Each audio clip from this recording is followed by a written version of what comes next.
हरे कृष्ण हरे राम राम राम हरे हरे, हरे कृष्ण कृष्ण कृष्ण हरे हरे, हरे राम राम राम हरे हरे, हरे कृष्ण कृष्ण कृष्ण हरे हरे, हरे राम राम राम हरे हरे, हरे कृष्ण कृष्ण कृष्ण हरे हरे, हरे राम राम राम हरे हरे। श्रीला प्रभुपाद की जय, चैतन्य महाप्रभु की जय, नामाचार्य श्री हरिदास ठाकुर की जय।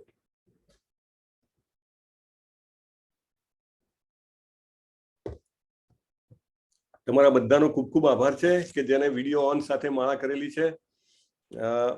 એમનો નામ હું બોલી લઉં: લલિત કુમાર વેદ પ્રભુજી, કીર્તિ દેસાઈ માતાજી, જયશ્રી દેસાઈ માતાજી, નીલા પરમાર માતાજી, નીતિ મહેતા માતાજી, એમની સાથે થોડી વાર માટે એમના સન પણ હતા. Thank you very much. Keyur Vaghela પ્રભુ, સીવી વ્યાસ પ્રભુ, આશીષ બચકાનીવાલા પ્રભુ, હેતલ દવે માતાજી, હંસા માતાજી, કેયુર રાવલ પ્રભુ, પટેલ મૌસમી માતાજી, જિગીષા દેસાઈ માતાજી, તેજસ પ્રભુ, ફાલ્ગુની માતાજી, જયદત્ત યાજ્ઞિક પ્રભુ અને નરેશ ચરૈયા પ્રભુ પણ હતા છેલ્લે. Okay, thank you very much. કોઈનું પણ નામ રહી ગયું હોય તો ક્ષમા ચાહું છું. આપણે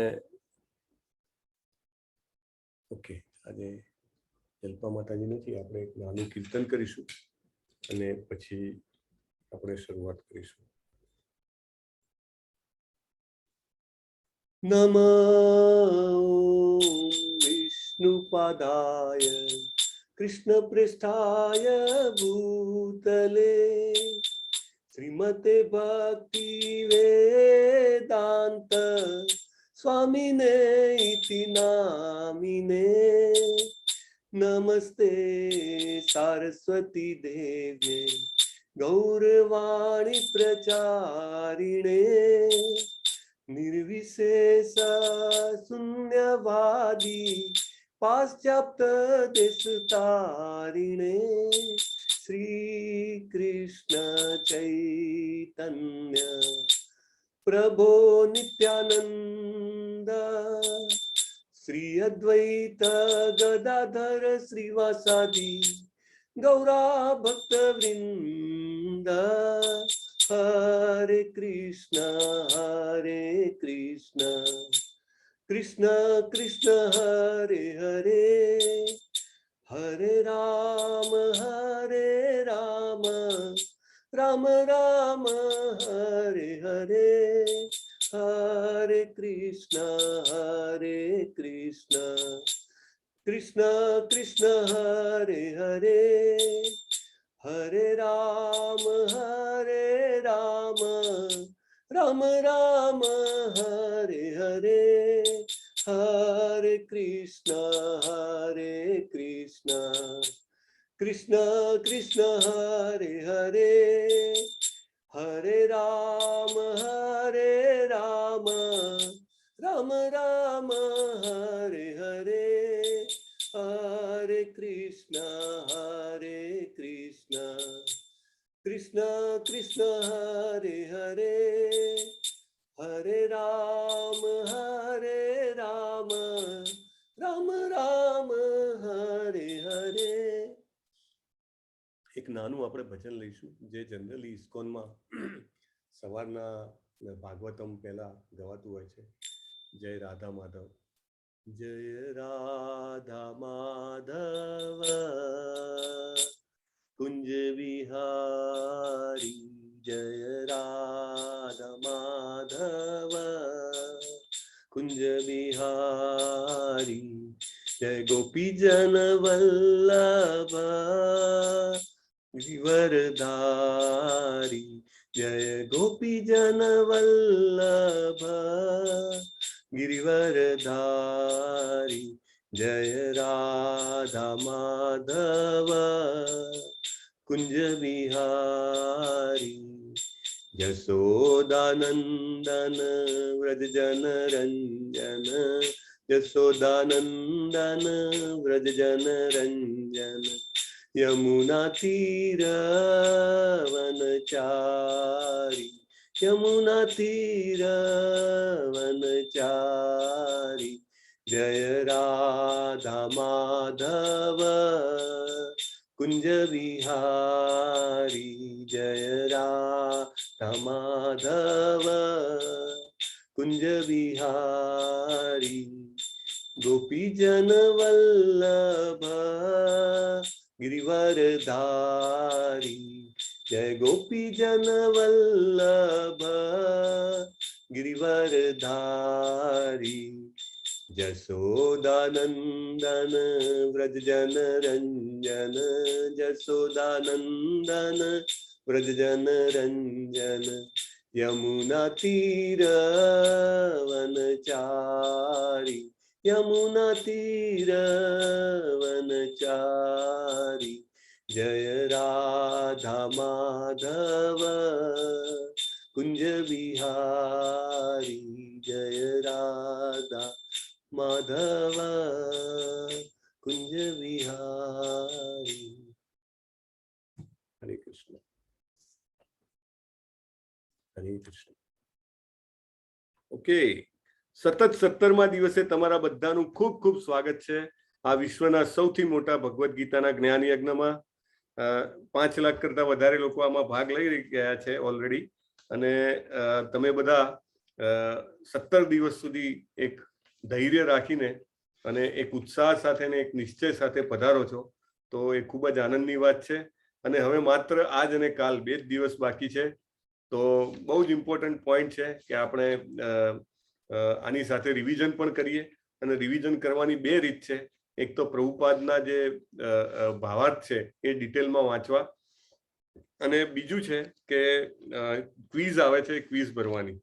આપણી ક્વિઝનો જે એટેન્ડન્સ રેશિયો છે એ આપણી અહીંયાની જે એટેન્ડન્સ છે એના કરતાં ઓછો છે એટલે જેટલા લોકો ક્લાસમાં આવે છે એટલે એનાથી ઓછા લોકો ક્વિઝ એટેન્ડ કરે છે।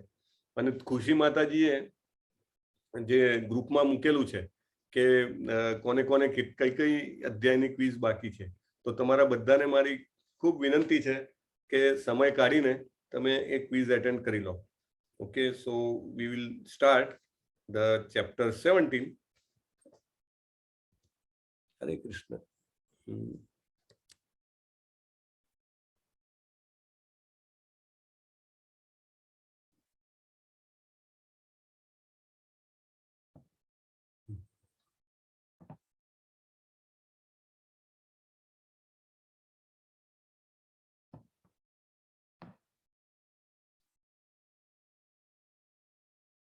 कृष्ण कृष्ण कृष्ण कृष्ण हरे हरे राम राम राम हरे हरे।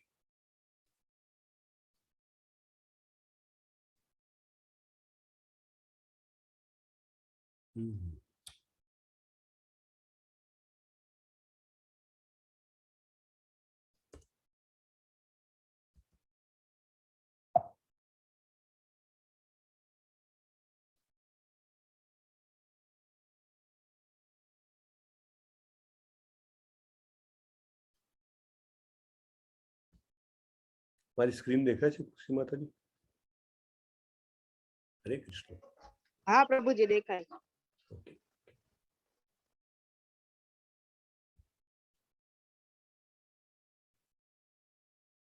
ओके, આપણે મંગલાચરણથી શરૂઆત કરીએ। શ્રીલા પ્રભુપાદ की जय। ओम अज्ञानतिमिरान्धस्य ज्ञानाञ्जनशलाकया चक्षुरुन्मीलितं येन तस्मै श्रीगुरुवे नमः।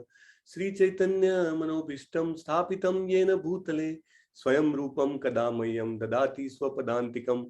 वन्देऽहं श्रीगुरुं श्रीयुतं पदकमलं श्रीगुरुं वैष्णवांश्च श्रीरूपं सागरजातं सहगण रघुनाथान्वितं तां सजीवं साद्वैतं सावधूतं परिजनसहितं कृष्ण चैतन्य देव श्री राधा कृष्ण पादान् सहगण ललितान् श्री विशाखांश्च।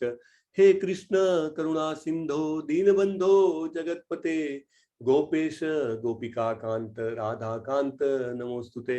तप्त कांचन गौरांगी राधे वृंदावनेश्वरी वृषभानुसुते देवी प्रणमामि हरिप्रिये। वाञ्छा कल्पतरुभ्यश्च कृपा सिन्धुभ्य एव च पतितानां पावनेभ्यो वैष्णवेभ्यो नमो नमः। अनंत कोटि वैष्णव वृंद की जय। श्रीला प्रभुपाद की जय।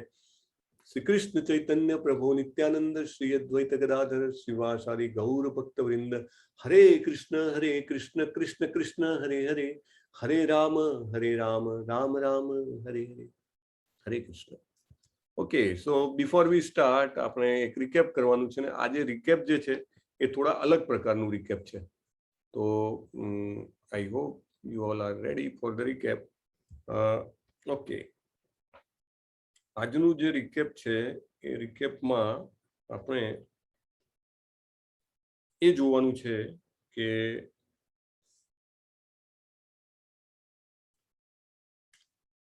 ભગવદ્ ગીતાના કયા કયા ચેપ્ટરમાં અને ક્યાં ક્યાં કૃષ્ણજી જે છે એ પૂર્ણ પુરુષોત્તમ છે કીધેલું છે, બરાબર? તો એ આપણે જાણીશું. પણ એ જાણતા પહેલા ઇમ્પોર્ટન્ટ પોઈન્ટ છે કે બીજા અધ્યાયની શરૂઆતમાં આપણે આ પોઈન્ટ ડિસ્ક્લોઝ કર્યો હતો કે વેદવ્યાસજી જ્યારે પણ કૃષ્ણજી બોલે છે ત્યારે હંમેશા શ્રી ભગવાન ઉવાચ એમ કરીને બોલે છે. એટલે એમને ક્યારેય કૃષ્ણ ઉવાચે એવું નથી કીધું, વાસુદેવ ઉવાચે એવું નથી કીધું, એમને હંમેશા શ્રી ભગવાન ઉવાચે એવું કીધું છે. અને આપણે બ્રહ્મેથી પરમાત્મેથી ભગવાનેથી ઉદ્યતે એ આખું આપણે ડિટેલમાં સમજ્યા હતા કે બ્રહ્મ શું છે, પરમાત્મા શું છે અને ભગવાન શું છે. એટલે ભગવાન is the top most position. પૂર્ણ પુરુષોત્તમ પરમેશ્વર જે છે એ ટોપ મોસ્ટ પોઝિશનમાં છે, રાઈટ? તો કૃષ્ણજી છે એ ભગવાન છે અને બીજું કોઈ ભગવાન નથી. એટલે બીજા કોઈને એમના સમકક્ષ ગણવા અથવા તો બહુ જ એક પ્રચલિત ધારણા છે કે બીજા બધા દેવોના કે દેવી દેવતાઓના કે જે કંઈ પણ એના નામ છે એ નામ અને શ્રી કૃષ્ણજીનું નામ સમાન છે એવું વિચારવું અથવા એવું માનવું પણ એક જેને કહેવાય કે ઓફેન્સ છે, એક અપરાધ છે. એટલે ઇમ્પોર્ટન્ટ પોઈન્ટ છે કે આ ગેપ આપણે સમજીએ. 18 દિવસનો ભગવદ્ ગીતાનો જ્ઞાન યજ્ઞમાં ભાગ લીધા પણ પછી પણ આપણે આ ક્લેરિટી ન હોય તો ઇટ ઇઝ એને અનફોર્ચ્યુનેટ કહી શકાય. તો બહુ મોટી વાત છે સમજવું જોઈએ કે કૃષ્ણસ્તુ ભગવાન સ્વયં, એટલે જે મુખ્ય ભગવાન છે કે જેમાંથી આદિ ભગવાન છે કે જેમાંથી બીજા બધાની ઉત્પત્તિ થઈ છે એ કૃષ્ણજી છે, બરાબર? એમાંથી જ પછી બીજા બધા એમના જે એક્સપાન્શન્સ છે આવ્યા, વિષ્ણુજી પણ એમાંથી આવ્યા અને પછી જેને કહેવાય કે આખી સૃષ્ટિની રચના થઈ. તો મહાવિષ્ણુ, ગર્ભોદક્ષાયી વિષ્ણુ, ક્ષીરોદક્ષાયી વિષ્ણુ અને બ્રહ્માજી અને પછી દેવી દેવતાઓ અને સમસ્ત સૃષ્ટિની રચના. તો એ જે છે એ કૃષ્ણજીમાંથી થઈ છે. So that is one important point. Second important point to take away from this 18 days course is કે હરે કૃષ્ણ મહામંત્ર. હરે કૃષ્ણ મહામંત્ર જે છે એ જેને કહેવાય કે કલિયુગમાં આપણે બધાને ઉગારવા માટેનો સૌથી જેને કહેવાય કે એકમાત્ર અને સૌથી મહત્વનો રસ્તો છે. એટલે આપણે બધાએ આ જે રસ્તો છે એ પકડી લેવો જોઈએ અને આપણે જેને કહેવાય કે રોજ જે એટલીસ્ટ એક માળા કરવી જોઈએ. શ્રદ્ધાવાનનું ફોર્મ ગઈકાલે ફરીથી સર્ક્યુલેટ કરવામાં આવ્યું હતું પણ મેં જોયું તો હજી બી બહુ ઓછા લોકોએ શ્રદ્ધાવાનના ફોર્મ ભરેલા છે. એક માળાનું કમિટમેન્ટ આપવું એ કંઈ મોટી વાત નથી. એટલે it is not so difficult. અને જીવનને બદલવાની વાત હોય તો આપણે આવો જે મોકો છે એ છોડવો જોઈએ નહીં. શ્રી રાધા ગોવિંદના આશીર્વાદ સાથે આપણને શ્રદ્ધાવાનની જે સેરેમની થશે અને આપણને ચોક્કસ બળ મળે છે એમાં. એટલા માટે આપણે આ જે મોકો છે ઉપાડી લેવો જોઈએ. એટલે શ્રદ્ધાવાનનું પણ તમે જરૂર ફોર્મ ભરો એવી મારી વિનંતી છે.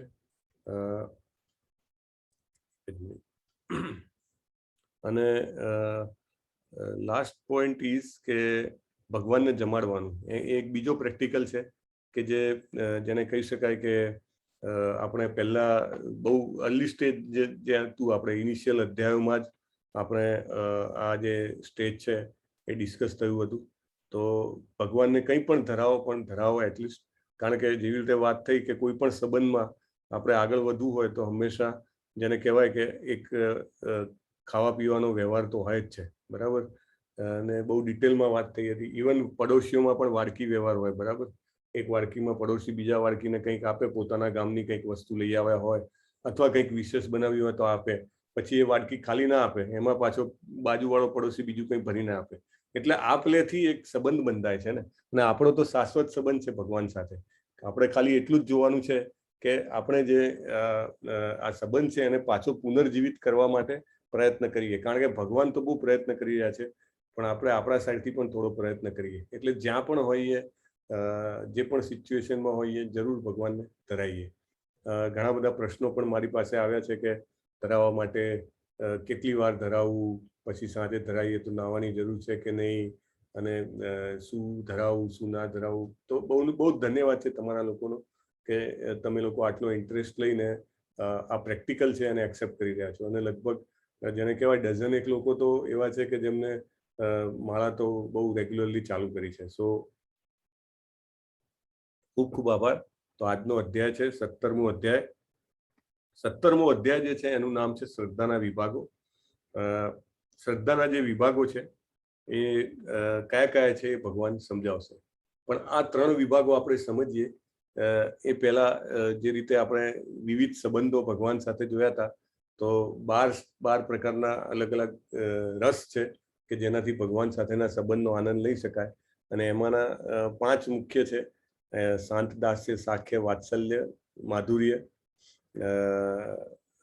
તો આ બધા આ જે રસ છે આપણને ગોલોક વૃંદાવન ધામમાં જોવા મળે છે. આ ચિત્ર તમે જુઓ છો, શ્રી કૃષ્ણજી છે, એમની સાથે હરણ છે, વૃક્ષ છે, કમળ છે.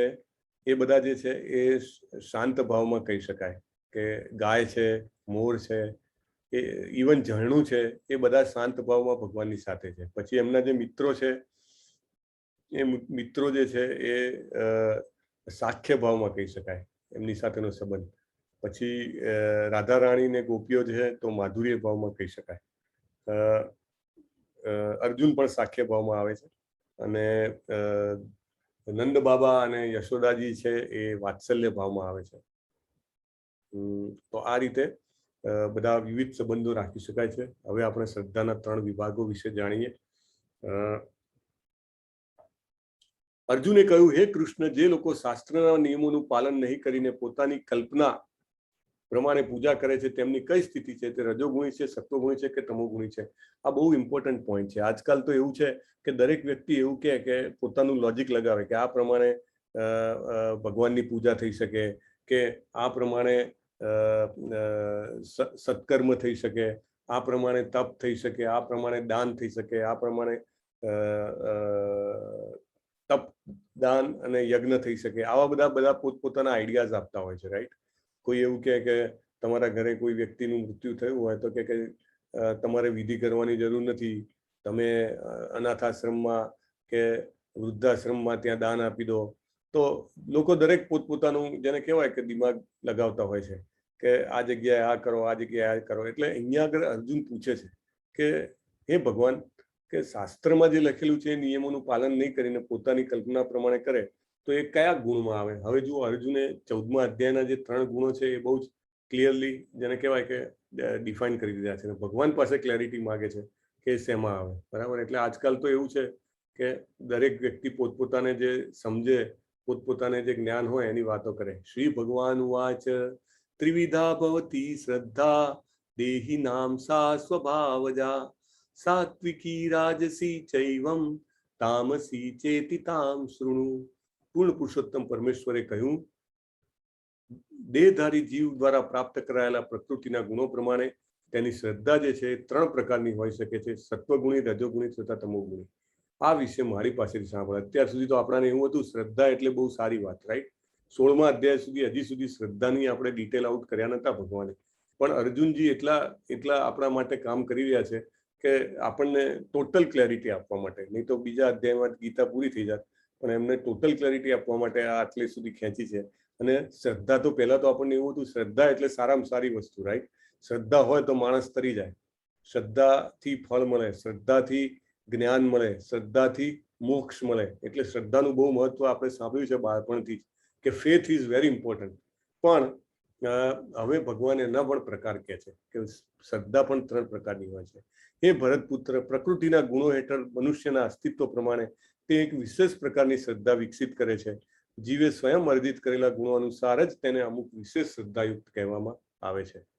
તો આપણામાં જે ગુણ પ્રધાન હોય, અને એવું નથી કે હંમેશા એક જ ગુણ પ્રધાન રહે. આપણે જોયું 14મા અધ્યાયમાં કે ક્યારેક આપણી અંદર જ 3 ગુણો વચ્ચે ખેંચતાણ ચાલુ હોય છે. એટલે ક્યારેક સત્વગુણ પ્રભાવી થઈ જાય અને રજોગુણ ને તમોગુણ દબાઈ જાય, ક્યારેક રજોગુણ પ્રભાવી થાય, ક્યારેક તમોગુણ પ્રભાવી થાય, અને આ ત્રણેયનું કોમ્બિનેશન બી જોરદાર ચાલુ હોય છે. એટલે ક્યારે એવું નહીં કે 100% એક ગુણ પ્રભાવી હોય, હંમેશા કોમ્બિનેશન હોય પર્સન્ટેજના 50, 40, 60 ને એવા જાતના કોમ્બિનેશનથી ચાલતું હોય છે. બરાબર. સો વી આર ઓલવેઝ અમેઝ કે મારામાં શું ડ્રાઈવ કરી રહ્યું છે. બરાબર. આપણને ખબર ન હોય શું ડ્રાઈવ કરી રહ્યું છે. પણ મોટે ભાગે જ્યાં સુધી આપણે હરે કૃષ્ણ મહામંત્રનો જપ નથી કરતા હોતા અને જ્યાં સુધી આપણે ભગવાન સાથે સંબંધ એસ્ટાબ્લિશ કરવા માટે સભાનપણે પ્રયત્ન નથી કરતા હોતા, દાખલા તરીકે ભગવાનને ધરાવવું કે સાધનાની જે પદ્ધતિઓ છે એમાંથી કોઈનો ઉપયોગ નથી કરતા હોતા, ત્યાં સુધી મોટે ભાગે તમોગુણ અને રજોગુણ જ પ્રાધાન્ય હોય છે. સત્વગુણ તો દૂર દૂર સુધી આવતો નથી, કારણ કે મોસ્ટલી આપણે સારું કરવું અને સારા ફળ લેવાય એવું જ વિચારતા હોઈએ છીએ. પણ જ્યારે આપણે સત્વગુણથી ઉપરનું એટલે ભક્તિનો જ્યારે પ્રયત્ન કરતા હોઈએ છીએ, જે શુદ્ધ સત્વ કહેવાય છે, તો સત્વગુણ તો ઓટોમેટિક આવી જાય છે. એટલે we don't separately try for sattvaguna, કારણ કે સત્વગુણ પણ બંધન છે. બરાબર છે. સત્વગુણના બે બંધનની વાત થઈ હતી. સત્વગુણમાં કયા બે બંધન હોય છે એટલે જેનાથી માણસ બંધાય છે, ઇવન ધો એ સત્વગુણમાં હોય છતાં પણ એ બંધાય છે. એ બે કારણ કયા છે? Hare Krishna. I will ask. Okay, Aditya સાહેબ પ્રભુ. યસ પ્રભુ. એક છે આશક્તિ. Try again. One more try. Hare Krishna. હરે કૃષ્ણ. હરે કૃષ્ણ. યસ માતા.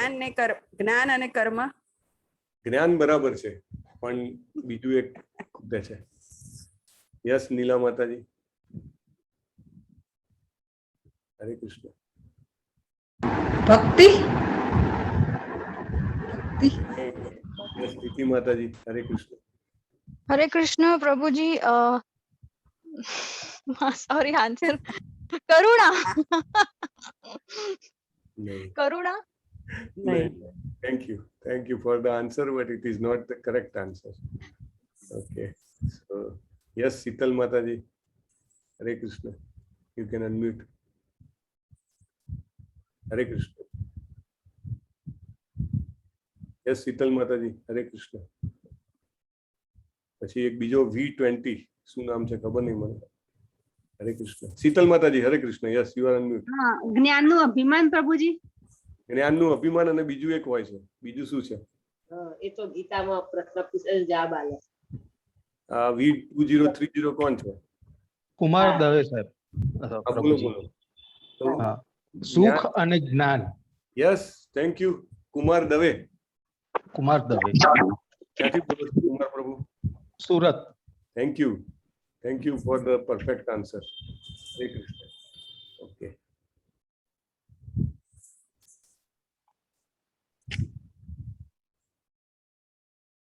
ઓકે, સો જ્ઞાન અને સુખ સત્વગુણમાં હોય ને તોય માણસ ફરીથી પાછો આવે. ને આપણે એક ઉદાહરણની વાત થઈ હતી. સત્વગુણ પણ સોનાના પ્યાલામાં રહેલું ઝેર છે.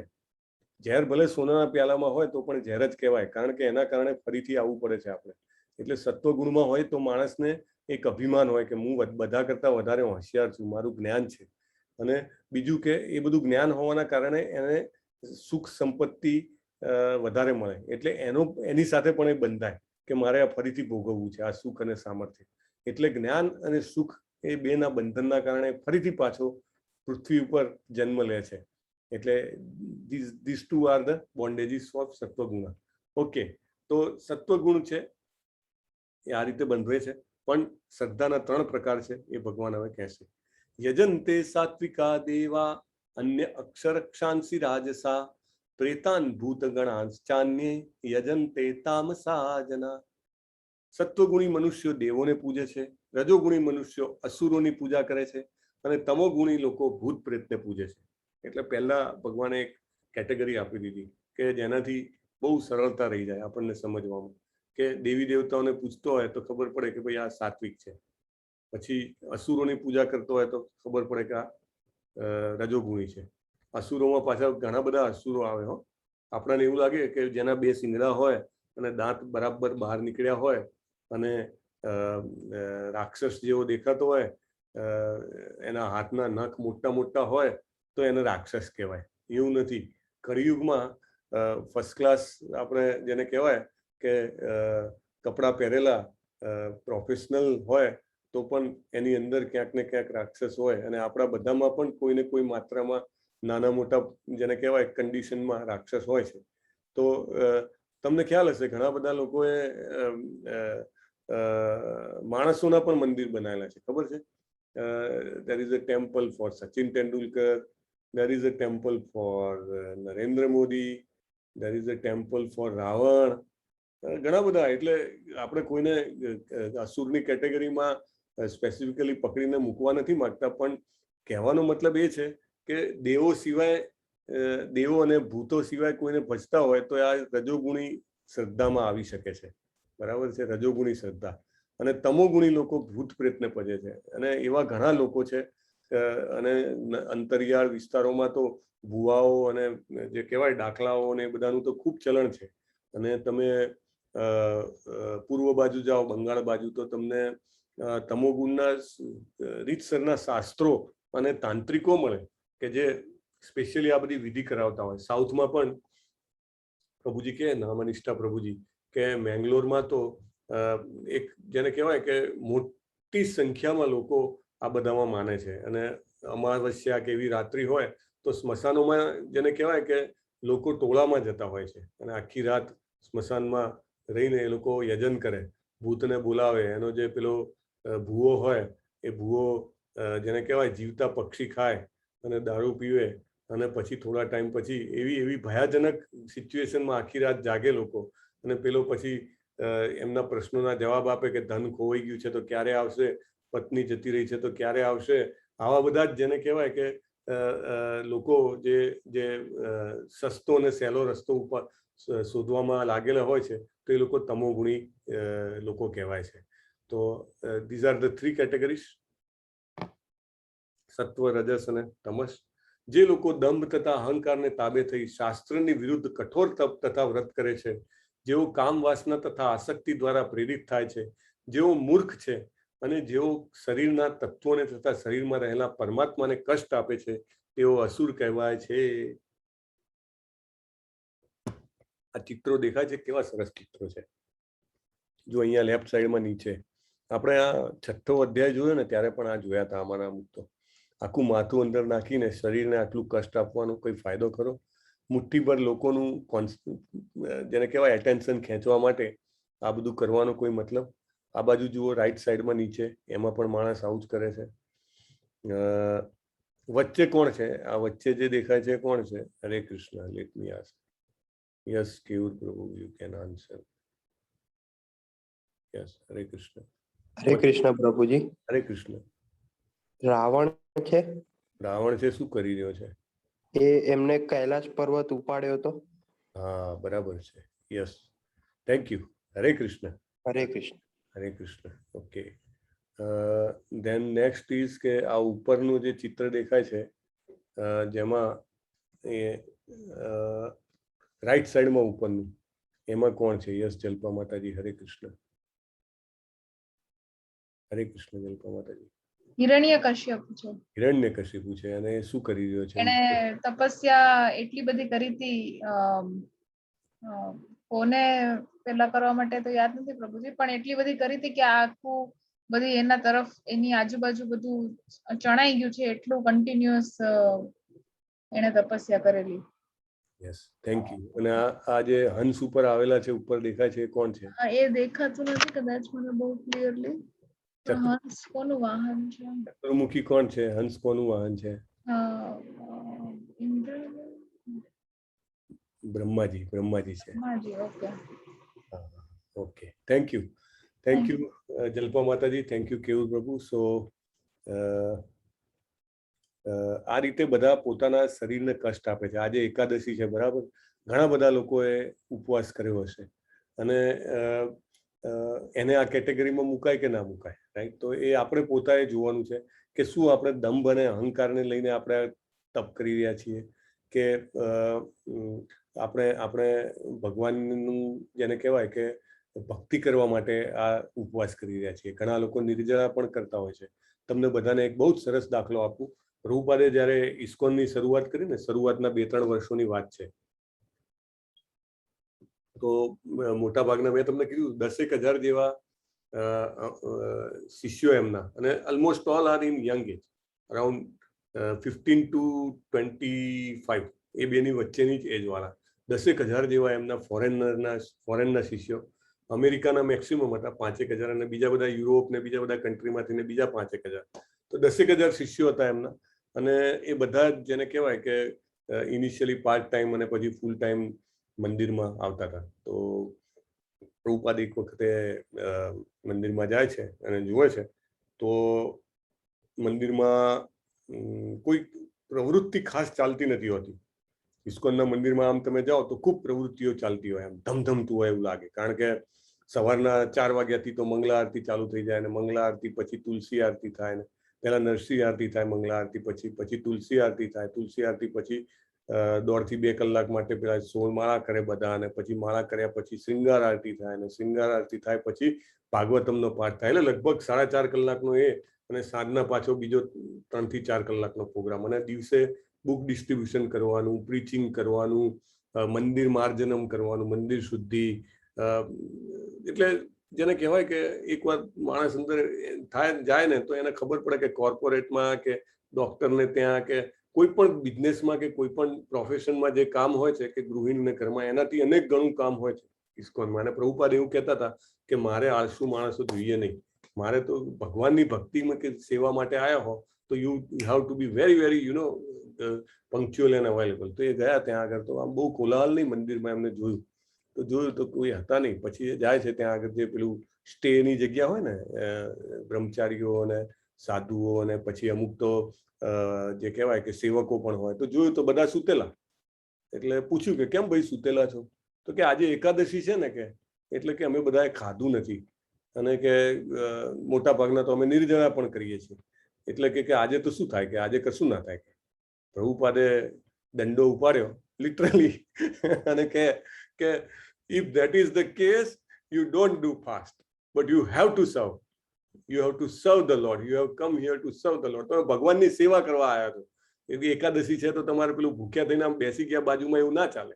એટલે પ્રભુપાદે એનું મહત્વ સમજાવ્યું છે. આ શ્લોકની સાથે જ્યારે આપણે એને રિલેટ કરીએ તો આપણને ખબર પડે કે હું એકાદશી કરું છું અથવા તો હું બીજો કોઈ ફાસ્ટ કરું છું, તો એવા દંભ અને અહંકારને લઈને આપણને અંદર પણ પ્રોબ્લેમ થતો હોય, અને આપણે ખૂણામાં પેલું બેસી રહીએ કે અથવા ઊંઘી જઈએ, અથવા આપણે જ્યાં કામ કરવા જતા હોઈએ ત્યાં 100% જેને કહેવાય કે એફિશિયન્સીથી અને ઇફેક્ટિવનેસથી કામ ના કરી શકીએ, તો ધેટ ઇઝ નોટ એક્સેપ્ટેબલ. બરાબર? આપણા આત્માને પહેલા કષ્ટ ના થવું જોઈએ, કારણ કે આત્માની સાથે પરમાત્મા છે. આત્માને કષ્ટ થાય તો પરમાત્માને બી ખબર પડે છે કે આત્માને કષ્ટ થાય છે. એટલે અહીંયા આગળ બહુ ક્લિયરલી લખેલું છે કે પરમાત્માને કષ્ટ ના આપવું. આપણા હૃદયમાં પરમાત્મા પણ છે, અને જેવું આત્માને કષ્ટ થાય તરત પરમાત્માને કષ્ટ થાય છે. એટલે આવા બધા આપણે યોગાસન કઠોર તપમાં પડીએ તો એનાથી શું થાય? પરમાત્માને કષ્ટ થાય. પરમાત્મા શું છે? એ જે પૂર્ણ પુરુષોત્તમ પરમેશ્વર છે, એમની પ્રતિકૃતિ આપણા હૃદયમાં આવેલી છે. એટલે અને જ્યારે જનરલી એવું જાણવામાં આવ્યું છે જનરલી કે આ બધું જે થતું હોય છે ને, જે કઠોર તપ જેને કહેવાય, કે કોઈએ વ્રત લઈ લીધું કે હું આમ નહીં ખાવું, આમ નહીં કરું, તેમ નહીં કરું, એ મોટે ભાગે કામ વાસના અને આસક્તિ દ્વારા પ્રેરિત હોય છે. એટલે દાખલા તરીકે કોઈ એમ કહે કે ભાઈ હું મને આ વસ્તુ મળે અથવા તો મારો આ પ્રોબ્લેમ દૂર થાય એના માટે હું આ વ્રત કરું છું, ને એવું કઠોર તપ કરે તો એ તપ અહીંયા આગળ જેને એવું કહેવાયું છે કે એ તપ જે કરે છે એવા તપ એને અસુર કહેવાય છે.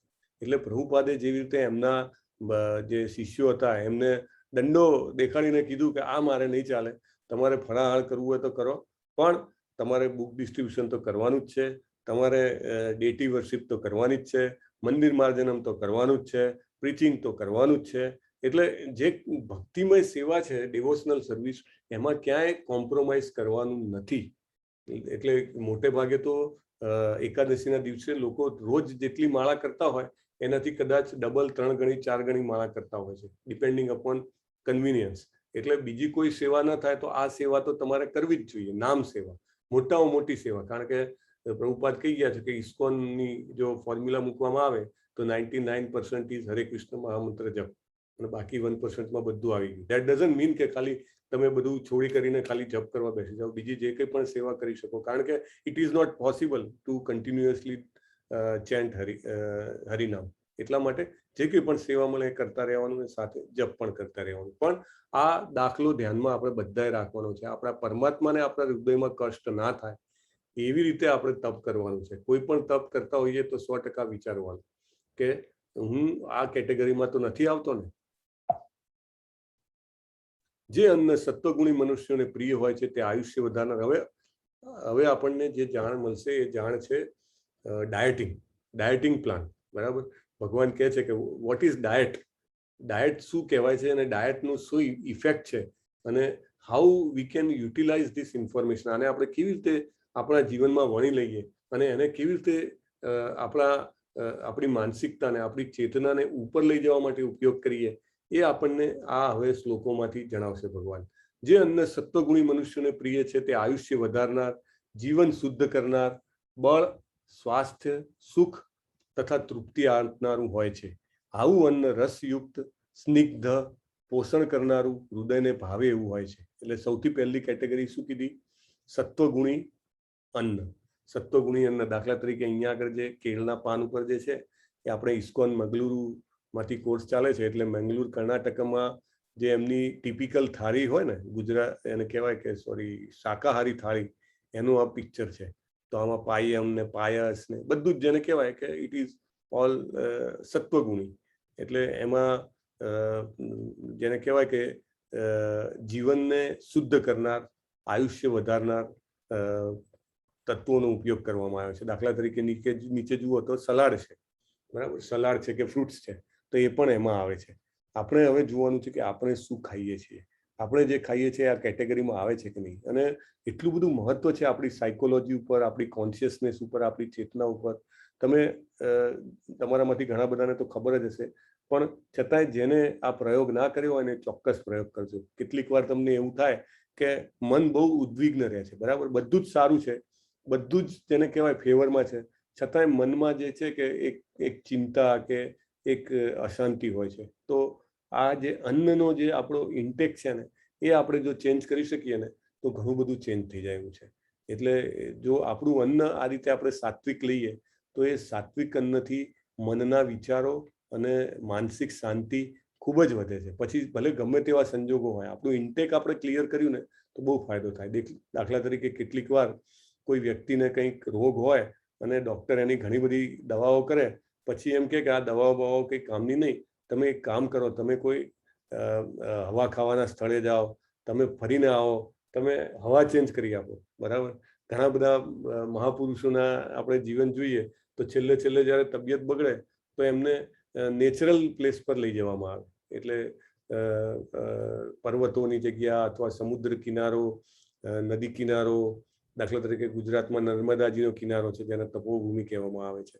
તો એવી જગ્યાએ તમે જાઓ તો એ જગ્યાએથી તમને જે શુદ્ધ હવા મળે છે અને ત્યાંના વાતાવરણના જે પોઝિટિવ વાઇબ્રેશન્સ મળે છે કે ત્યાં આગળ ઘણા બધા ભક્તોએ ભક્તિ કરેલી હોય તો એનો જે તમને ફોર્સનો જે અનુભવ થાય છે એવી એ શું છે?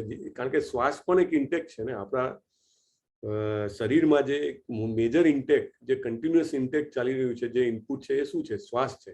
તો એ જે હવા છે, એ જે હવાનો અંદર પ્રાણવાયુ છે એ પણ આપણી ચેતનાને જેને કહેવાય અપલિફ્ટ કરે છે. એવી જ રીતે આ ફૂડ છે એ બીજું એક ઇમ્પોર્ટન્ટ ઇન્ટેક છે. ફૂડ અને વોટર, અનાજ અને પાણી.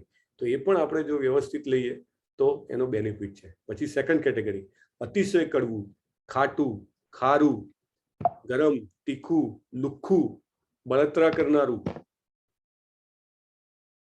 અન્ન રજોગુણી મનુષ્યોને પ્રિય હોય છે. એટલે આજકાલ તો એવા અન્નની કમી નથી. અહીંયા ફોટામાં પણ જોઈ શકો છો, બહુ બધા આવે છે. ચિત્તોષ ને જાતના આવે છે. તો એ ખાઓ એટલે આ જીભ ઉપર તમને દેખાય છે કેવું મરચું મૂક્યું છે ને સળગતું, અને લોકોને તો બહુ મજા આવે એમ કે આહા આપણે તો આવું જ જોઈએ, આમ ખાધા પછી માથાના વાળ ઊંચા થઈ જવા જોઈએ એવું ખાવાનું જોઈએ. પણ એને કઈ કેટેગરીમાં કીધું છે? તો એ રજોગુણી મનુષ્યને કીધું છે. એટલે દેટ ઇઝ સેકન્ડ કેટેગરી. અને રજોગુણ છે એની ઇફેક્ટ શું છે? ઇનિશિયલી સારું લાગે, પાછળથી ખરાબ કરે. એટલે પ્રેય મળે પણ શ્રેય ના થાય. સત્વગુણી છે એ પહેલા પણ શ્રેય ને પહેલા પણ સારું ને પછી પણ સારું. અને તમોગુણી છે એ બંને સમય ખરાબ. આવા અન્ન દુઃખ, શોક તથા રોગ ઉત્પન્ન કરનારા હોય છે. એટલે આ બધું ખાઈએ, લોકો એમ કે મને અચાનક કેમ શોક થાય છે, કેમ દુઃખ થાય છે, રોગ મને કેમ થાય છે, તો આવા બધા અન્ન ખાવાથી આ બધું થાય છે. અને પછી ભોજન કરવાના 3 કલાક પહેલા રાંધેલું સ્વાદહીન, બગડેલું તથા દુર્ગંધ મારતું, એઠું તથા અસ્પૃશ્ય વસ્તુઓનું બનેલું ભોજન એવા લોકોને પ્રિય હોય છે કે જેઓ તમોગુણી છે. દાખલા તરીકે અહીંયા દેખાય છે એક ચીઝ છે કે જે મોંઘામાં મોંઘી ચીઝ કહેવાય છે, અને કાસા મારઝુ ચીઝ કહે છે. તો એ ચીઝ બનાવવામાં આવે, તમે જુઓ એમાં આવી રીતે જેને કહેવાય કે પેલા પોરા અથવા જીવડા હોય એ જનરેટ થાય ત્યાં સુધી એને ફોગવવામાં આવે છે, અને પછી એમાંથી ચીઝ બને છે, અને એ ચીઝ મોંઘામાં મોંઘી ચીઝ છે. અને આવી બગડેલી, સ્વાદહીન, દુર્ગંધ મારતી વસ્તુ હોય, દારૂ છે જેને વ્યસન માટેનો કહેવાય, કે દ્રાક્ષ કે એવા બધા ફ્રૂટ્સને ઘણા સમય સુધી કોહવાઈને જ્યારે બનાવવામાં આવે, તો એવું જે અન્ન છે, એવું જે પેય છે, એ જે એને લે છે, એ લોકો એને શું કહેવાય? તમોગુણી કહેવાય છે. તો this is very important to understand. કંઈ પણ ખાવું નહીં, આપણને ખાતી વખતે આપણે વિચારવું જોઈએ કે આપણે જે ખાઈએ છીએ કઈ કેટેગરીમાં આવે છે.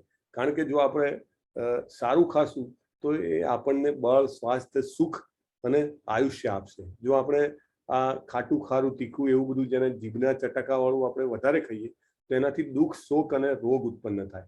અને જે આવી રીતે જેને કહેવાય કે આથોલાયેલું અને બહુ જ ખરાબ ભોજન ખાઈએ તો એ તમોગુણી કહેવાય, અને એનાથી તો સર્વનાશ જ થાય.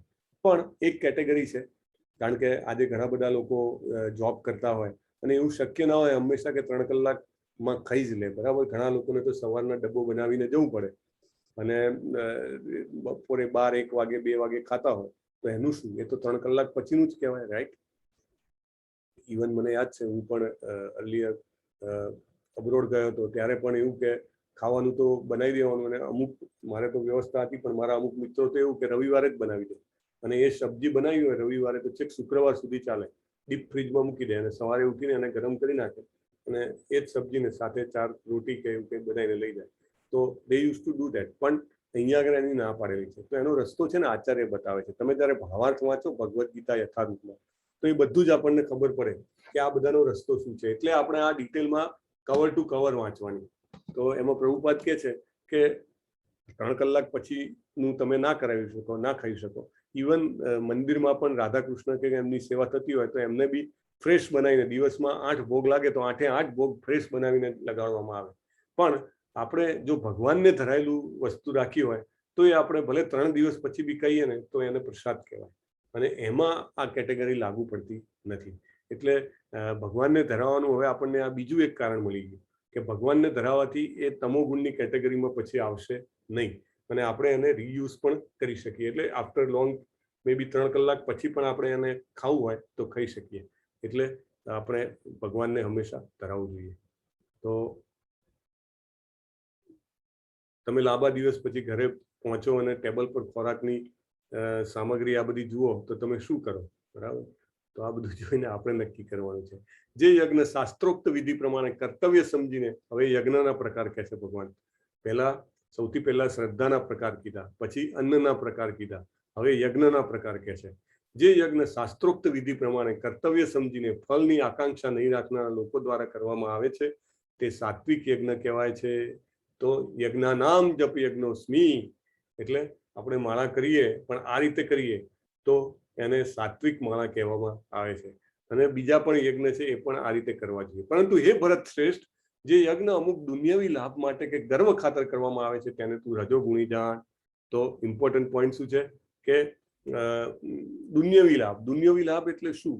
તો દુનિયાવી લાભ એટલે ટેમ્પરરી બેનિફિટ, બરાબર. આપણને ખબર નથી કે એનાથી મારું સારું થશે કે ખોટું, પણ છતાંય આપણે એના માટે યજ્ઞ કરીએ, અને ઘણીવાર તો બતાવવા માટે કરીએ, રાઈટ? તો એને આપણે રજોગુણી કહેવું જોઈએ. રજોગુણીમાં કરેલું કોઈ પણ કામ હોય એનો લોંગ ટર્મ જે ઇફેક્ટ આવે એ નેગેટિવ જ આવે છે. જે યજ્ઞ શાસ્ત્રોક્ત નિર્દેશોની ઉપેક્ષા કરીને, પ્રસાદ વહેંચ્યા વિના, વેદ મંત્રોના ઉચ્ચારણ વગર, પુરોહિતોની દક્ષિણા આપ્યા વિના, શ્રદ્ધા વગર કરવામાં આવે છે તેને તામસી યજ્ઞ કહેવામાં આવે છે. આ ચિત્રમાં કોણ કોણ છે મને કોણ કહેશે? હરે કૃષ્ણ. 2 પર્સનાલિટી છે આમાં. હરે કૃષ્ણ. હરે કૃષ્ણ. યસ, હરે કૃષ્ણ. 1 ડઝન હાથ ઉઠવા જોઈએ આમાં. હરે કૃષ્ણ. આ તો જાણીતી કથા છે એટલા માટે. હરે Krishna. Yes yes, only 5 as of નાઉ. તમારા બધાનું થેન્ક યુ છે. હા, હું તમને પૂછું નહીં તો એવું લગાડતા નહીં કે મને કેમ નહીં પૂછ્યું, પણ જસ્ટ આઈ વોન્ટ ટુ નો કે કેટલાને આવડે છે. યસ, આરતી માતાજી હરે કૃષ્ણ. હરે હરે કૃષ્ણ. કૃષ્ણ પ્રભુજી. યસ, શંકર ભગવાન અને ભસ્માસુર. મસ્ત. ઓકે, થેન્ક યુ માતાજી. હરે હરે કૃષ્ણ. કૃષ્ણ. યસ. અને કથા શું છે આની? કોણ કથા કહેશે? એક મિનિટ. યસ, ખુશી માતાજી આની કથા કહેશો તમે? હરે કૃષ્ણ. હરે કૃષ્ણ પ્રભુજી. હા, શું છે આની સ્ટોરી શું છે? આપણને આ ઘટના શું છે સમજાવશો? ભસ્માસુર રાક્ષસ હતો ને ઈ શિવજીને મતલબ પૂજા કરતો હતો ને ઈ બહુ ભક્ત હતો મોટો શિવજીનો. ને ઈ શિવજીને ઈ એટલો તપ કરતો હતો કે એટલો તપ કે શિવજી તો ભોળા હતા એટલે પ્રસન્ન થઈ ગયા ને તો એને એક વરદાન માંગ્યું કે હું જેને પણ અડું ને એને તમે ભસ્મ કરી દેજો. તો એવું થયું ને તો ભસ્મ ઈ બધાને જેને અડતો ને એ બધું ભસ્મ થઈ જતું. તો એક દિવસ એને જે શ્રી નારાયણ મતલબ જે શ્રી કૃષ્ણ ભગવાન છે એમને જ ભસ્મ કરવા હતા. તો પછી શિવજીને એમ થયું કે આ તો મેં ખોટું કરી દીધું, આને આવું વરદાન આપીને. પછી શિવજી એ કૃષ્ણ ભગવાનને કીધું કે તમે જ આમાં મારી સહાય કરો કે આમાંથી હું કેવી રીતે નીકળી શકું. ઓકે બસ પ્રભુજી આટલી આવડે. ઓકે, થોડુંક મિક્સિંગ થઈ ગયું. ફાઇન. એટલે બેઝિકલી તામસી લોકો હોય એ જ્યારે યજ્ઞ કે તપ કરતા હોય છે તો એમનો યજ્ઞ કે તપ કે દાન કરવા પાછળનો પર્પસ એવો હોય કે હું બીજાને નુકસાન પહોંચાડી શકું. એટલે આવું કદી ન કરવું જોઈએ. આપણે બીજાને નુકસાન પહોંચાડવા માટે થઈને આપણે કંઈ તપશ્ચર્યા કરીએ, કંઈ યજ્ઞ કરીએ, કંઈ દાન કરીએ તો એ અધમ કેટેગરીમાં આવે છે, જેને કહેવાય તામસી કેટેગરીમાં આવે છે. એટલે આ જે રાક્ષસ હતો એ રાક્ષસ ને શક્તિ જોઈતી હતી, જેવી રીતે હિરણ્યકશ્યપને જોઈતી હતી, રાવણને જોઈતી હતી. તો આ બધાને શક્તિ જોઈએ શેના માટે? કે બીજાને કંટ્રોલ કરવા માટે અને બીજાને હરાવવા માટે, થકાવવા માટે, મારવા માટે. એટલે યજ્ઞ કરીને પોતાના એક એક અંગ કાપીને જેને કહેવાય કે યજ્ઞમાં નાખે છે કે શિવજી આવી જાય. શિવજીને ખબર હતી કે આ તો જેને કહેવાય કે બહુ તામસી માણસ છે એટલે મારે આને પ્રસન્ન ન થવું જોઈએ. પણ છેવટે જ્યારે શિવજી ના થયા તો એને ગળું કાપવાનું વિચાર્યું. તમે જુઓ છો અહીંયા છરી લઈને આવી જાય છે અને ગળું કાપતા પહેલા પછી શિવજી તો ભોળા છે, પ્રસન્ન થઈ ગયા, જેમ ખુશી માતાજીએ કીધું. અને પછી આશીર્વાદ માગે છે કે હું જેના પર હાથ મૂકું એ માણસ જ બળીને ભસ્મ થઈ જાય. અને શિવજીને આપવું પડે છે. અને પહેલો જ પ્રયોગ એ શિવજી ઉપર જ કરવા જાય છે. એટલે શિવજી આગળ દોડે છે ને પાછળ. એટલે બહુ દોડાદોડી પછી કૃષ્ણજી આવે છે અને શિવજીને બાયપાસ કરીને ત્યાં આગળ એને થોડો વાતો એ લગાવે છે અને પછી કહે છે કે તને શું લાગે છે આ શિવજીએ જે આપ્યું એ કંઈ વરદાન સાચું છે? એ તો જંગલમાં બેસે છે, એમની પાસે જ કશું છે નહીં ને તને શું આપવાના હતા? એટલે આની પર વિશ્વાસ કરવો ખોટો છે. તું જ જોઈ જો તારા માથા પર હાથ રાખીને અસર થાય છે કંઈ? અને તરત પેલો માથે હાથ મૂકે છે ને ત્યાં એ જ બળી જાય છે. પણ કહેવાની વસ્તુ એવું છે કે ગલત વ્યક્તિના હાથમાં જ્યારે સત્તા, શક્તિ, સામર્થ્ય આવે છે ત્યારે એનું બીજાને નુકસાન થાય છે. એટલા માટે એને કરેલો યજ્ઞ જે છે એ તામસી કહેવાય છે. દેવ દ્વિજ ગુરુ પ્રાજ્ઞ પૂજનમ શૌચમાર્જવમ બ્રહ્મચર્યમ અહિંસા ચ શારીરમ તપ ઉચ્યતે. પરમેશ્વર, બ્રાહ્મણો, ગુરુ તથા માતા પિતા જેવા વડીલોની પૂજા કરવી અને પવિત્રતા, સરળતા, બ્રહ્મચર્ય તથા અહિંસાનું પાલન કરવું એ શારીરિક તપ કહેવાય છે. તો ઘરમાં જે વડીલ હોય આપણા, બ્રાહ્મણો હોય, ગુરુ હોય, પરમેશ્વર હોય, માતા પિતા હોય, એટલે એ બધાની પૂજા કરવી એ તપ કહેવાય છે. બરાબર છે. અને આપણે અત્યારે તો એવું થઈ ગયું છે કે શું કામ મોટા નાના બધા સરખા? કારણ કે વેસ્ટર્ન કલ્ચરમાં એવું છે કે એ બધાને યુ જ કે. બરાબર. એટલે યુ એટલે એમાં તું આવી ગયું, તમે આવી ગયું, બધું આવી ગયું, આપ આવી ગયું, બધું આવી ગયું. પણ આપણા કલ્ચરમાં એવું નથી. આપણા કલ્ચરમાં નાના મોટા બધા માટે શબ્દ અલગ અલગ છે. તું છે, તમે છે, આપ છો, બધા જાત જાતના શબ્દો છે. પણ એને એક તપ કીધું છે. It is one of the તપ. શરીરનું તપ છે એ. પવિત્રતા રાખવી એટલે દિવસમાં 3 વાર નાહવું કે 2 વાર નાહવું, એને તપ કહેવાય છે. બરાબર. સરળતા એટલે ડુપ્લિસિટી નહીં રાખવી, બ્રહ્મચર્ય રાખવું, ઇન્દ્રિયોનો કંટ્રોલ કરવો અને અહિંસા. આ ઇમ્પોર્ટન્ટ પોઈન્ટ છે. ગઈકાલે આપણે હિંસાની ડેફિનેશન જોઈ હતી. હિંસા એટલે શું? કોણ જવાબ આપશે? હરે કૃષ્ણ. હિંસા એટલે શું? કાલે હિંસાની ડેફિનેશન જોઈએ આપણે. હરે કૃષ્ણ. હિંસા એટલે શું? હરે કૃષ્ણ. બધા હાથ ઊંચા થવા જોઈએ, કારણ કે કાલે હિંસાની ડેફિનેશનમાં આપણે ઓછામાં ઓછી 7 થી 10 મિનિટ કાઢી હતી અને બહુ સરસ રીતે આપણે સમજ્યા હતા. એટલે everybody should be able to answer. Hare Krishna. PS Jani પ્રભુ. હરે કૃષ્ણ. તમે અનમ્યુટ કરી શકો છો. હિંસા એટલે શું? હરે કૃષ્ણ. હરે કૃષ્ણ. યસ. ધાર્મિક કાર્યોમાં અવરોધ પાડવો, બરોબર, એમાં ખલેલ પહોંચાડવી, એમાં કોઈ પણ રીતે એને જે ધાર્મિક કાર્ય અથવા તો ધાર્મિક માર્ગે જતા હોય એમાં રૂકાવટ કરવી, એને હિંસા કહી શકાય.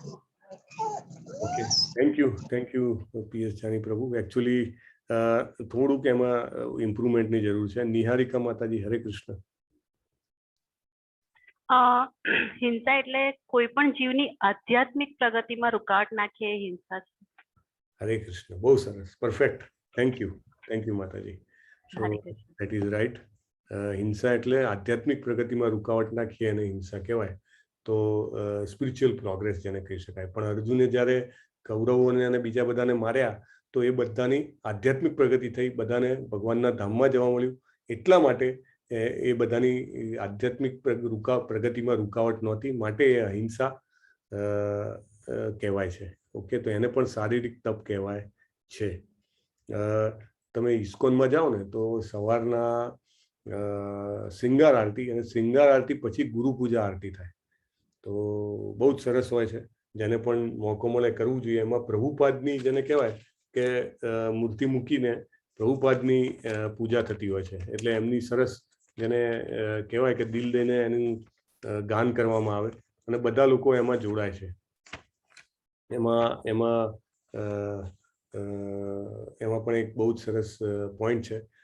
પણ બેઝિકલી એનું જે ગાન છે, શ્રી ગુરુ ચરણ પદ્મ કેવલ ભક્તિ સદ્મ બંધો મોઈ સાવધાન મતે. શિલા પ્રભુપાદ જ્યારે હતા ને ત્યારે જ મંદિરમાં એમની મૂર્તિ મૂકવામાં આવેલી અને બધા લોકો જે કહેવાય કે એમને ગુરુ પૂજા કરતા. એટલે જ્યારે શૃંગાર આરતી પૂરી થાય રાધા કૃષ્ણની, પછી એમની ગુરુ પૂજા થાય. એટલે એમની મૂર્તિની ગુરુ પૂજા કરે બધા. એટલે આરતી થાય ને બધું જ થાય. પછી પ્રભુપાદની ઉંમર થઈ ત્યારે એ એમને ખૂબ જેને કહેવાય કે ડિસીઝ જે કહેવાય કે એ હતો અને એના કારણે એમને શરીરની અમુક પીડા હતી. તો સાઉથ ઇન્ડિયામાંથી એક બહુ જ જેને કહેવાય રિનોન વૈદિક સ્ટડી કરેલા એક વ્યક્તિ, કે બધા જ વેદોનો ને ઉપનિષદોનો ને પુરાણોનો સ્ટડી કરેલા એ વ્યક્તિ જે છે એમને મળવા માટે આવે છે અને બાય ફ્લાઇટ આવે છે. એ વખતે ફ્લાઇટમાં જવું એટલે બહુ મોટી વાત ગણાતી. તો એ આવે છે અને એ કહે છે મારે પ્રભુપાદને મળવું છે. એટલે આમ તો પ્રભુપાદને મળવું હોય તો સમહાઉ પ્રાયોર એપોઇન્ટમેન્ટ અને પ્રભુપાદ પણ જોવાય કે શું ક્રેડેન્શિયલ છે, ખરેખર એને મળવું છે.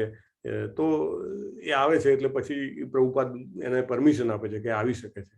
એટલે એમને મળવા આવ્યા અને પ્રભુપાદને કહે છે કે પ્રભુપાદ, મને ખબર પડી કે તમને બહુ જ પીડા થાય છે અત્યારે, તો મારે કંઈક કહેવું છે. હું એના માટે આવ્યો છું કે તમારી આ જે ગુરુ પૂજા થાય છે ને એના કારણે તમને બધા જ ભક્તોના પાપ લાગે છે. કે કારણ કે જો આચાર્ય જીવિત હોય ને એ દરમિયાન જો એમની જે કહેવાય કે આ પૂજા આરાધના કરવામાં આવે આ રીતે મૂર્તિની, તો એ શિષ્યોના અથવા તો જે પૂજા કરનારા છે એમના પાપ જે છે એ એમને લાગે છે. તો તમે આ બંધ કરાવો. પ્રભુપાદ કહે છે બસ આટલું જ કહેવા માટે તમે આવ્યા છો? કે પ્રભુપાદ કહે છે કે I have come for that only. હું એના માટે જ મને અહીંયા ભગવાને મોકલ્યો છે. કે બાકી આ કલયુગનો સમય છે એ બહુ જ ડિફિકલ્ટ ટાઈમ છે. એટલે it is difficult for the people two relieve from there પાપ. એટલે એમના કર્મોમાંથી મુક્ત થવું એમના માટે બહુ જ મુશ્કેલ છે. પણ મને સ્પેશિયલ ઓર્ડરથી મારે આવવાનું થયું છે અને એટલે જ માટે આ એક્સેપ્ટેબલ છે. એટલે ગુરુ પૂજા અહીંયા લખ્યું ને, ગુરુ પ્રાજ્ઞ પૂજનમ. એટલે that is what is happening. બધા જ ઇસ્કોન સેન્ટરમાં તમે જાઓ તો 7:15 પેલી શૃંગાર આરતી હોય. એમાં બ્રહ્મ સંહિતાનું પઠન થાય અને પછી તરત જ ગુરુ પૂજા થાય. બહુ સરસ, બધા એક પછી એક આવીને ફૂલ ચડાવે અને પછી એક વ્યક્તિ આરતી કરતો હોય અને પ્રભુપાદને લગાડેલું ફૂલ હોય એનું બધું લગાવતો હોય. પણ ગુરુ પૂજાનું મહત્વ છે.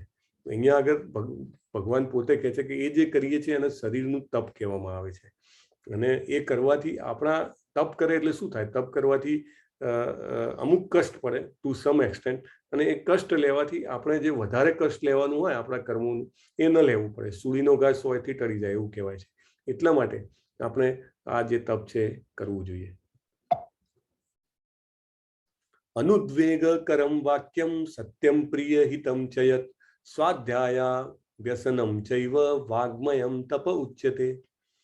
સત્ય પ્રિય લાગે એવા હિતાવ અને બીજાને ઉદ્વેગ ન પમાડનારા વચનો બોલવા, વૈદિક ગ્રંથોનો નિત્ય પાઠ કરતા રહેવું એ વાણીનું તપ છે. હવે તપના પ્રકાર જે છે એ કહી રહ્યા છે. તો એમાં વાણીનું તપ શું છે એ કહે છે કે સત્ય બોલવું, પ્રિય લાગે એવું બોલવું, હિતાવ બોલવું, બીજાને ઉદ્વેગ ના લાગે એવું વચનો બોલવા, અને વૈદિક ગ્રંથો જેવી રીતે આપણે આ ભગવદ્ ગીતા છે એના નિત્ય પાઠ કરતા રહીએ એ વાણીનું તપ છે. બરાબર. આજે સવારે તમે જોયું તો 18 અલગ અલગ લોકોએ 18 અધ્યાયના પાઠ કર્યા. તો વોટ ઇઝ ધેટ? કે આજે એકાદશીના પવિત્ર દિવસે તમે એ શ્લોકો બોલો, તમને ઓટોમેટિકલી અંદરથી એમ ભાવ થાય. તમે મોટેથી જોજો, પાઠ કરજો, તમને જે આવડે, જેવા ઉચ્ચારો આવડે એવામાં, પણ એ કરવાથી અંદરની એક પવિત્રતા જાગૃત થતી હોય ને એવું તમને લાગે. એ અનુભૂતિની વાત છે. તો એ બધું જે છે એ વાણીના તપમાં આવે છે. શરીરનું તપ કીધું આપણે શું કરવાનું છે, વાણીનું તપ શું છે એ કરવાનું છે. તો આ એમાં આવે છે.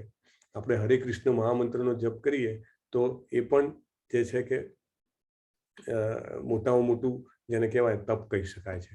યુધિષ્ઠિર મહારાજનો ફોટો છે તો એમાં એમને જેને કહેવાય કે જીવનભર સત્યનો એમને આંચળ પકડ્યું છે અને એના કારણે એમને ધર્મરાજ કહેવામાં આવતા હતા. એટલે એમને એ તપ પુષ્કળ કર્યું છે. સંતોષ, સરળતા, ગાંભીર્ય, આત્મસંયમ, જીવનની શુદ્ધિ, આ સર્વ મનનના તપ છે. સુખદેવ ગોસ્વામીનો જન્મ થયો ત્યારનો આ ઘટના છે કે એમના પિતા વ્યાસદેવ પુત્રનો જન્મ થવાથી ખુશ છે અને એમને એવું છે કે મારું બધું જ્ઞાન એને આપીશ. પણ સુખદેવ ગોસ્વામી તો જેને કહેવાય મારા પેટમાંથી જેને કહેવાય કે સજાગ હતા કે મારે માયામાં બંધાવું નથી. એટલે જેવા જન્મ્યા એવા સીધા જ એમને દોટ મૂકી કે મારે આ સમાજમાં રહેવું નથી, હું જંગલમાં રહું. એ સમયે બધું શક્ય હતું. એ જતા હતા અને એની પાછળ વ્યાસજી છે એ બૂમ મારીને દોડે છે કે પુત્ર રોકાઈ જા, રોકાઈ જા. અને ત્યાં એક તળાવમાં સ્ત્રીઓ હોય છે, સ્નાન કરતી હોય છે, અને સુખદેવજી જાય છે ત્યારે એમને બિલકુલ શરમ લાગતી નથી. પણ જ્યારે વ્યાસજી જાય છે એમના પિતાજી, ત્યારે એ શરમાય છે. અને એ જોઈને વ્યાસજી કહે છે કે મારો પુત્ર જે છે એ ગયો ત્યારે તમને બિલકુલ ન લાગ્યું, અને મને જોઈને તમને લાગ્યું, હું તો આધેડથી ઉપર ઉંમરનો વ્યક્તિ છું. ત્યારે સ્ત્રીઓ કહે છે કે એ જે એમના મનનું ગાંભીર્ય છે, એમનો જે આત્મસંયમ છે, એનાથી અમને એક નિશ્ચિંતતા લાગે છે. એટલે આ જે છે એ બધા મનના તપ છે. સંતોષની આપણે તો આગળની 2-3 ઘટનામાં બી વાત થઈ ગઈ છે કે જ્યારે પેલો મૃગારી હતો એને નારદજીએ કીધું હતું કે તારી પાસે રોજ 25-50 માણસનું ખાવાનું આવશે, એટલા વસ્ત્રો આવશે, એટલી વસ્તુઓ આવશે, પણ તારે એટલું જ રાખવાનું કે જેટલું તારે જરૂર હોય. બરાબર. તો સંતોષ જે છે આપણે આજના જીવનમાં સૌથી પહેલી સંતોષની વાત અહીંયા એટલા માટે કરી છે કે આજના જીવનમાં સંતોષ સૌથી મોટી જેને કહેવાય અછતવાળી વસ્તુ છે કે કોઈને કોઈ વસ્તુમાં આપણને સંતોષ થતો નથી. કંઈ પણ આવે તો જેટલું આવે એટલું ઓછું લાગે. બરાબર. સરળતા તો આપણે ગઈકાલે ડિસ્કસ કર્યું છે. ગાંભીર્ય, આત્મસંયમ, શુદ્ધિ, એ ત્રણેય આપણે ગઈકાલે ડિસ્કસ કર્યું છે. પણ આ બધા શું છે? મનના તપ છે. શ્રદ્ધયા પર્યા તપ્તમ તપસ્તત્રિવિધમ નરે અફલાકાંક્ષી ભીર્યુક્તૈ સાત્વિકમ પરિચક્ષતે. દુન્યવી લાભની ઈચ્છા ન કરનારા કેવળ પરમેશ્વરમાં જ પરોવાયેલા મનુષ્યો દ્વારા દિવ્ય શ્રદ્ધાપૂર્વક કરેલું એ 3 પ્રકારનું તપ સાત્વિક કહેવાય છે. અહીંયા આગળ તમે ફોટો જુઓ છો એ વૃંદાવન પરિક્રમા, ગોવર્ધન પરિક્રમા અને માયાપુર પરિક્રમાનું છે. લાખો લોકો હોય છે, લાખો.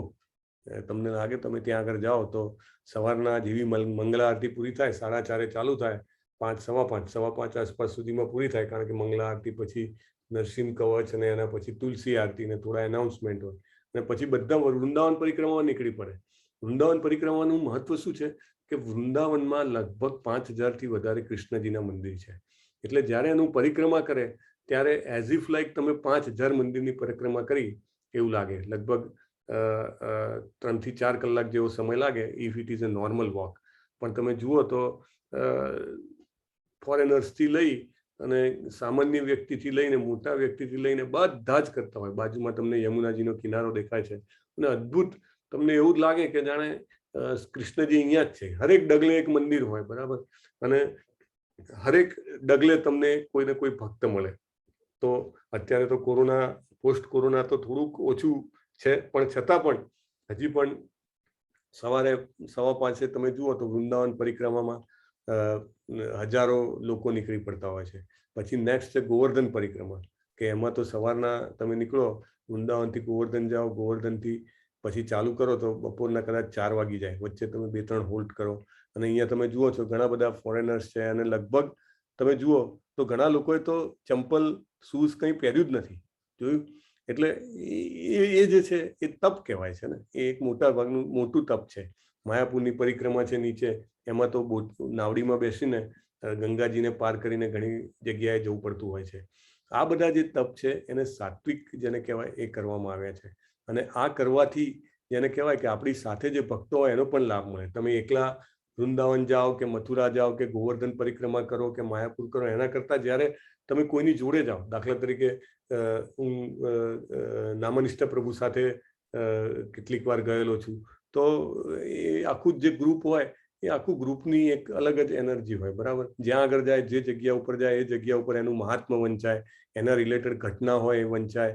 અને પછી સાથે કીર્તન કરતાં કરતાં માઇક હોય નાનું, બધા કીર્તન કરતાં કરતાં જાય, પ્રસાદ લેવા એક જગ્યાએ રોકાય. તો આ બધું જે છે એ કોઈ દુનિયાવી લાભમાં હોતું નથી અને ખાલી ભગવાનને યાદ કરવાના ઉદ્દેશ્યથી જ એ કરવામાં આવે છે, બરાબર. અને દિવ્ય શ્રદ્ધા, આપણે ઘણીવાર એવું હોય કે આપણામાં શ્રદ્ધા થોડી ઓછી હોય, તો મારામાં ઓછી હોય તો મને કોઈ બીજો ભક્ત દેખાય અને જે શ્રદ્ધાથી એ ત્યાં આગળ નમન કરી રહ્યો હોય, જે શ્રદ્ધાથી એ જે સ્થાનનું દર્શન કરી રહ્યો હોય, તો એનાથી મારામાં સ્વાભાવિક છે કે એ શ્રદ્ધા તરત જ લાગે. એક લાકડું સળગતું હોય અને બાજુમાં બીજું મૂકો તો ઓટોમેટિક એમાં અગ્નિ જે છે એ પ્રવેશી જાય. એટલે તપ જે છે એ આપણે સ્વાભાવિક રીતે ન થાય, તો જે તપ કરતું હોય એના સંસર્ગમાં રહીએ ને તો ઓટોમેટિક આપણામાં પણ એ તપ થવા મળે, અથવા તો એ ઇઝીલી થાય એવા સંજોગો બની જાય. સત્કાર માન પૂજાર્થમ તપોદંભેન ચૈવયત ક્રિયતે તદિહ પ્રોક્તમ રાજસમ ચલમધ્રુવમ. જે તપ દંભપૂર્વક સત્કાર, સન્માન તેમજ પૂજા માટે કરવામાં આવે છે તે રાજસી કહેવાય છે. અને કેવું હોય છે? ચલમ અધ્રુવમ, ચંચળ અને અશાશ્વત હોય છે. મૂઢ ગ્રાહેણ આત્મનો યત્પીડિયા ક્રિયતે તપ પરસ્યોત્સાદનાર્થમ વા તત્તામ સમુદાયતમ.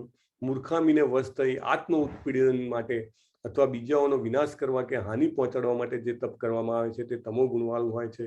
દાતવ્યમિતિ યદ્દાનમ દીયતે અનુપકારિણે દેશે કાલે ચ પાત્રે ચ તદ્દાનમ સાત્વિકમ સ્મૃતમ. હવે દાનના પ્રકાર છે. જે દાન કર્તવ્ય સમજીને કોઈ બદલાની આશા વિના યોગ્ય સ્થાને તથા સમયે અને સુપાત્ર વ્યક્તિને અપાય છે તે સાત્વિક દાન ગણાય છે. તમે કોઈને દાન આપો અને એ દાન લઈને દારૂ પીવાનો હોય તો એ દાન સાત્વિક દાન કહેવાય નહીં.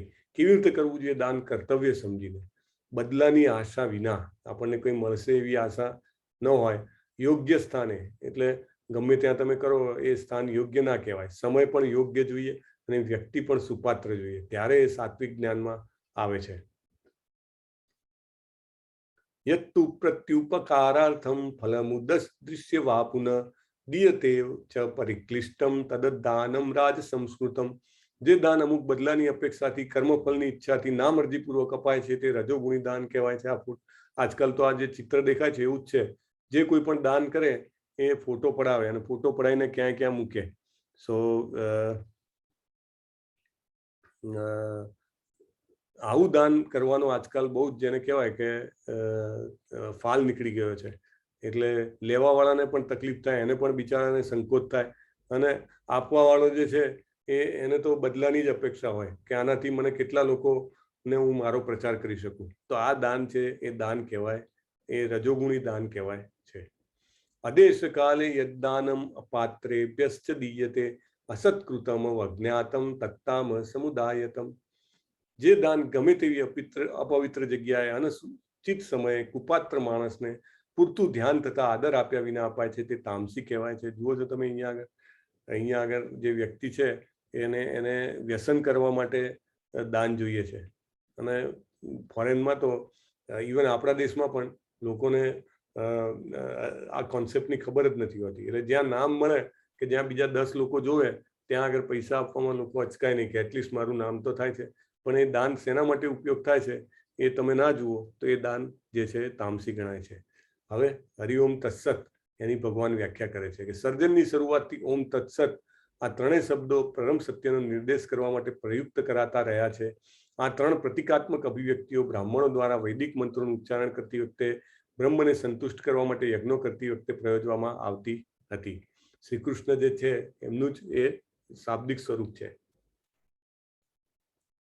સર્જનની શરૂઆતથી ઓમ તત્સત આ 3 શબ્દો પરમ સત્યનો નિર્દેશ કરવા માટે પ્રયુક્ત કરાતા રહ્યા છે. આ 3 પ્રતિકાત્મક અભિવ્યક્તિઓ બ્રાહ્મણો દ્વારા વૈદિક મંત્રોનું ઉચ્ચારણ કરતી વખતે યજ્ઞ કરતી વખતે અને બ્રહ્મને સંતુષ્ટ કરવા માટે થાય છે. માટે બ્રહ્મની પ્રાપ્તિ માટે યોગીજનો શાસ્ત્રોક્ત વિધિ પ્રમાણે યજ્ઞ દાન તથા તપની સર્વ ક્રિયાઓનો સમારંભ હંમેશા ઓમથી કરે છે. ઓમ તદ વિષ્ણુ પરમ પદમ ઋગ્વેદમાં છે. ઓમ એટલે વિષ્ણુ અને તેને વૈદિક મંત્રોની શરૂઆતમાં પરમ તત્વનું સર્વોચ્ચ લક્ષ્ય સૂચવવા માટે મૂકવામાં આવે છે. ભગવાને કીધું છે ને, આગળ આપણે જોઈ ગયા કે ઓમિત્યેકાક્ષરમ બ્રહ્મ, અને એટલે એક અક્ષર જે છે ઓમ એ હું જ છું. મનુષ્ય કર્મફળની ઈચ્છા રાખ્યા વિના વિવિધ પ્રકારના યજ્ઞ તપ તથા દાન તત્ શબ્દ કહીને કરવા જોઈએ અને દિવ્ય કાર્યોનો ઉદ્દેશ ભવબંધનમાંથી મુક્તિ પામવાનો હોય છે. તત્વમસી છાંદોગ્ય ઉપનિષદમાં કહે છે. તત્ મુક્તિએ ખાતર અલગ કરેલા કામનું વર્ણન કરે છે. આ પ્રવૃત્તિઓ ભૌતિક પરિણામોની અવગણના સાથે કરવામાં આવે છે. પરમ સત્ય એ ભક્તિમય યજ્ઞનું લક્ષ્ય છે અને સત શબ્દથી સૂચિત કરવામાં આવે છે. હે પ્રિથા પુત્ર, આવા યજ્ઞનો કરતા પણ સત કહેવાય છે અને બધા કર્મો જે છે યજ્ઞ તપ દાન એને પણ સત કહેવાય છે. પણ પૂર્ણ પુરુષોત્તમ પરમેશ્વરને પ્રસન્ન કરવા માટે એ કરવામાં આવે છે. છાંદોગ્ય ઉપનિષદમાં કહે છે સદૈવ સૌમ્ય. સત એટલે શાશ્વત. પ્રભુની સેવા માટે કરવામાં આવેલી પ્રવૃત્તિઓ સાચા આધ્યાત્મિક સ્વભાવને પ્રગટ કરે છે. આવી પ્રવૃત્તિમાં ક્રિયાઓનો કરનાર શાશ્વત બને છે. પ્રવૃત્તિઓ શાશ્વતતાને ધ્યાનમાં રાખીને કરવામાં આવે છે અને પ્રવૃત્તિઓના ફાયદા જે છે શાશ્વત છે. આપણે આ એક કોન્સેપ્ટ સમજવાની બહુ જરૂર છે. શાશ્વતતા, એટર્નિટી. આપણા વૈદિક સાહિત્યમાં આપણું જે ગીતાનું જ્ઞાન છે, આપણું જે ધરોહર છે, એમાં સમયની શાશ્વતતાનો સ્વીકાર કરવામાં આવ્યો છે. જ્યારે જે પાશ્ચાત્ય સંસ્કૃતિ જે છે એમાં ટેમ્પરરીનેસ અથવા શોર્ટ સાઇટેડનેસને જેને કહેવાય કે મહત્વ આપેલું છે. એ લોકો એમના જ્યારે સાયન્ટિસ્ટને બધા સંશોધન કરતા હતા ત્યારે એમને એવું હતું કે જીવ જે છે એ 2000, 3000, 5000 વર્ષ પહેલા અસ્તિત્વમાં આવ્યો હશે. અને કારણ કે એમના જે શાસ્ત્રો છે એ બધા શાસ્ત્રોમાં બધું 1000-2000 વર્ષથી વધારે જૂનું છે નહીં. એમના જે શાસ્ત્રોમાં જે છે, આપણે જે છે અત્યારે ઈસવીસન પકડીએ છીએ તો 21મી સદી ચાલે છે. એટલે એમનું જે નોલેજ છે એ 2100 વર્ષ જૂનું છે, બરાબર. બિયોન્ડ ધેટ થોડું ઘણું, કારણ કે બિફોર ક્રાઇસ્ટ પણ ચાલે છે, બટ નોટ મચ.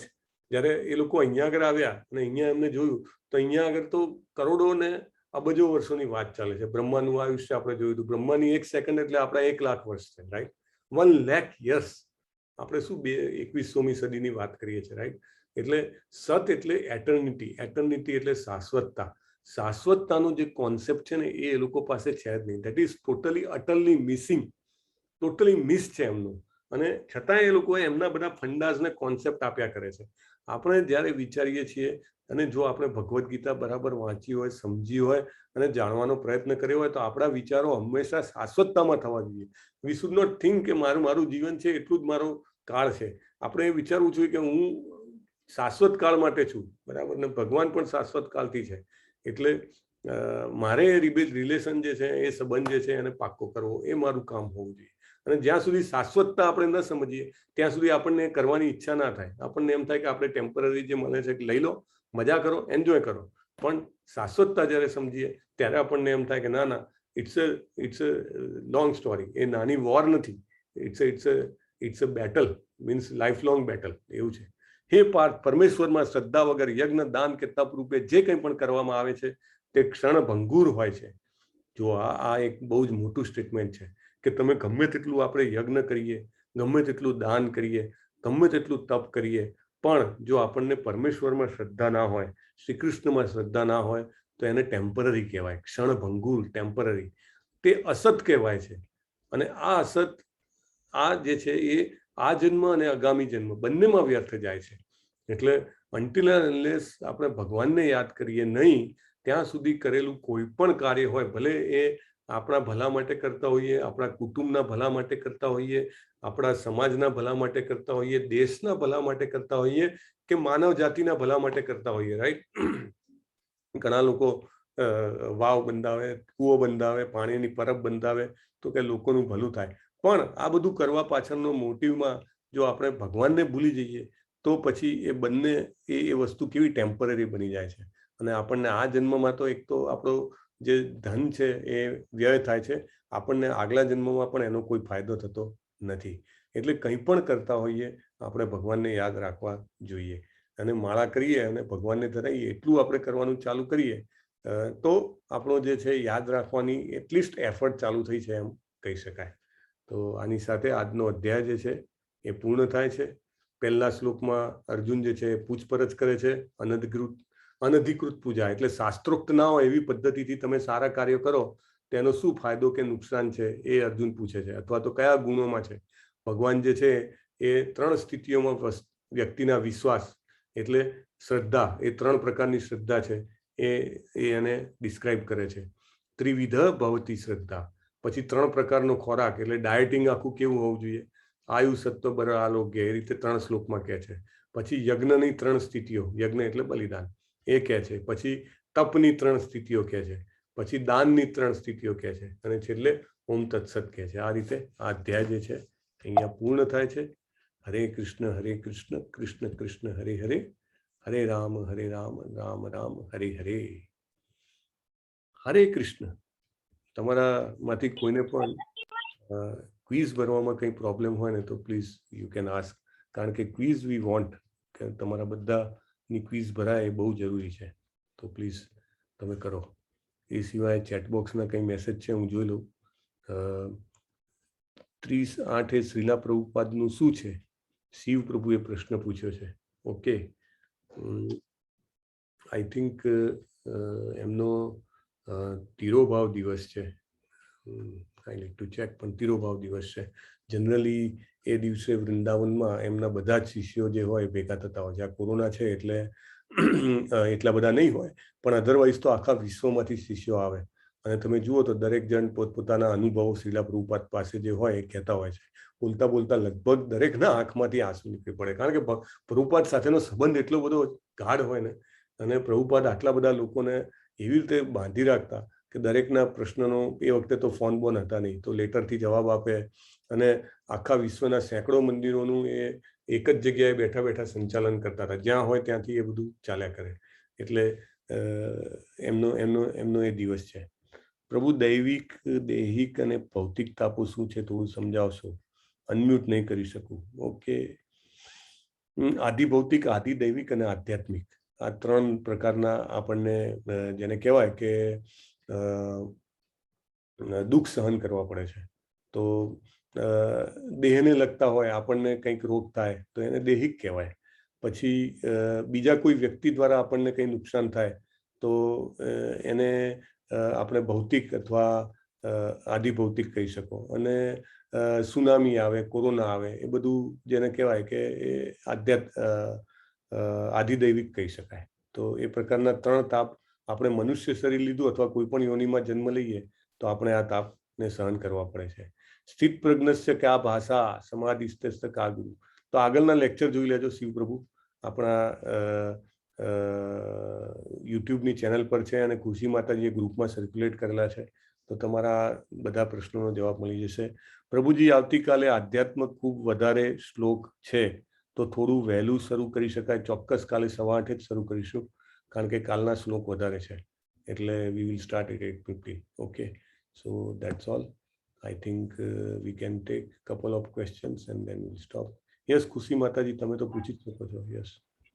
પ્રભુજી હું એમ કહું છું કે આજે બધાને કયો ને થોડું કે વિડીયો ઓન રાખે, કેમ કે જે આપણો વિડીયો બનાવવાનો છે ને ઓલો એમાં પ્રભુજીએ કીધું હતું કે તમે એક દિવસ ગમે ત્યારે લઈ લેજો કે બધાનો વિડીયો ઓન હોય ને એવી રીતે. કે દિવસનું લેવું હતું પણ અચ્છા, તો એક આજે લઈએ એક કાલે લઈએ, કશો વાંધો નહીં. બધાને વિનંતી છે કે વિડીયો અત્યારે ઓન કરી શકો તો સારું છે.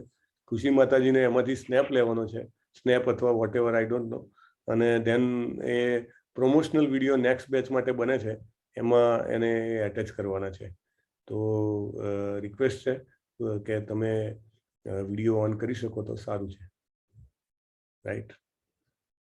હરે કૃષ્ણ કૃષ્ણ કૃષ્ણ હરે હરે, હરે રામ રામ રામ હરે હરે. Yes yes. કિરણ સોમૈયા પ્રભુનું ફેમિલી જોઈને ખૂબ ખૂબ આનંદ થાય છે. ઘણા બધા લોકો છે એક સાથે ગીતાના જ્ઞાનમાં લાભ લઈ રહ્યા છે. Thank you. હરે કૃષ્ણ.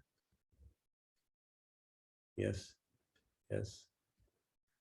હજી થોડા લોકોનો બાકી છે. ખુશી માતાજી કેવી રીતે તમારે લેવાનું છે? એટલે આપણી આ યુટ્યુબમાં આવી જશે આ વિડીયો, તો તમે ત્યાંથી લઈ લેશો ને? હા પ્રભુજી, આરતી માતાજી લેશે. અચ્છા અચ્છા, ઓકે. સો ઘણા બધા લોકોએ ઓન કર્યો જ છે વિડીયો. હરે કૃષ્ણ હરે કૃષ્ણ હરે કૃષ્ણ. ઓકે. હેતલ દવે માતાજી લખે છે શ્રદ્ધાવાન ફોર્મ આવ્યું નથી. ગઈકાલે જ આવી ગયેલું શ્રદ્ધાવાન ફોર્મ, તમે જરા જુઓ. ઓકે. હરે કૃષ્ણ. ઓકે, આપણે કાલે પણ રિક્વેસ્ટ કરીશું કે વિડીયો ઓન રાખે. ઓકે ઓકે પ્રભુ.